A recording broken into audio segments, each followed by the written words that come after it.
What's up, YouTube? I'm here to do my recap for Joanna versus Penne. Let's start at the bottom. The first fight was Taylor Lapidus versus Luca Sasaki. And Sasaki basically couldn't do anything. He tried to take Taylor down. He couldn't. And his striking was nowhere near Taylor's level. And eventually Taylor just caught him with a big right straight in the second and finished him. Sucks for Sasaki, but I guess he isn't as good as they kind of made him out to be. He doesn't have very good striking, and if he can't get to the ground, then he's kind of screwed. So Taylor Lapidus, though, he's looked pretty good in his last couple of fights. He's somebody to watch out for. Next was Mamadov Mustav versus Piotr Hallman, and to me, when this fight was on the feet, Mamadov was pretty one-sided, and then was on the ground. It was back and forth, but Piotr Hallman was the one who was always on top. But Magomedov landed a lot of good elbows and cut Hallman up, and they stopped it from cuts. It was kind of a boring fight. Some of these fights were just not very exciting, but good win for Magomedov. He's definitely more exciting than Hallman, and maybe they'll give him a striker next, that way it won't be so, just stuffing takedowns while nothing's happening. Next was Scott Askren versus Antonio Dos Santos, and it was pretty even back and forth. I thought Dos Santos was probably winning by a tiny bit, but then Scott landed an uppercut and pretty much knocked him out. I mean, he wasn't out right away. Antonio stood back up, but then Scott landed a knee, and he was pretty much knocked out from that. So good win from Scott. It was a pretty quick fight. It was only like 2.5 minutes long. Next was Noad Lahat versus Nicholas Blackstorm, and I thought this fight was either a draw or a win for Nicholas, because I thought Nicholas won the first and the third, and I thought the second was either a 10-9 for Noad or a 10-8 round for Noad. So I thought it was weird that he won.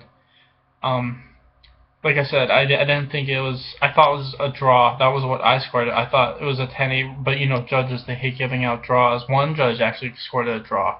I agree with that judge, but the other two, you know what I mean? I feel like they push judges to give winners, even though this fight didn't have a winner. It was a draw. You know what I mean? It was, in my opinion, it was clearly 2-1, but the one round was a 10-8. Anyway, let's move on to the next one. Aaron Allen versus Alan Omar. I didn't predict this one because the guy only signed up like 2 or 3 days before the fight, and Omar was dominating this fight. I mean, the fight was pretty much back and forth. It wasn't the greatest fight ever, but Omar was dominating. He was definitely up 2 rounds. He was definitely winning the third, and then he gets caught in like a guillotine. So, like I said, this fight was kind of boring, but Arnold Allen, good win by guillotine. Next was Termis Paishumov versus Elon Patrick. And Taishumov basically did what he does. He stuffs takedowns and uses really good Muay Thai, and that's what this fight was. Alan Patrick tried to throw crazy stuff that was not landing. He's throwing big head kicks, big wheel kicks, cartwheel kicks, but his striking wasn't as fluid as Taishumov's was. It was just big flashy stuff that wasn't landing, and Taishumov eventually caught him with a head kick that kind of clipped him like on the side to the backish of the head in the second, and won by knockout due to punches on the ground. Next was Makov Armanov versus Maso Folan. And, like I said, most of the Mexican fighters don't have well-rounded games yet just because MMA is still new there. And Makov knew that, so the first thing he did was get a takedown, took the back, and won by rear naked choke. The fight was only like a minute or two long, so that was pretty much the whole thing. It was just early takedown, take the back, and quicker naked choke, pretty much. Now onto the main card, Nick Hean versus Lucas Sawaji. It was basically Nick Hean showed great takedown defense and great moving while he was throwing strikes. Lucas was not, he was throwing strikes into striking air because Nick Hean was just moving the whole time.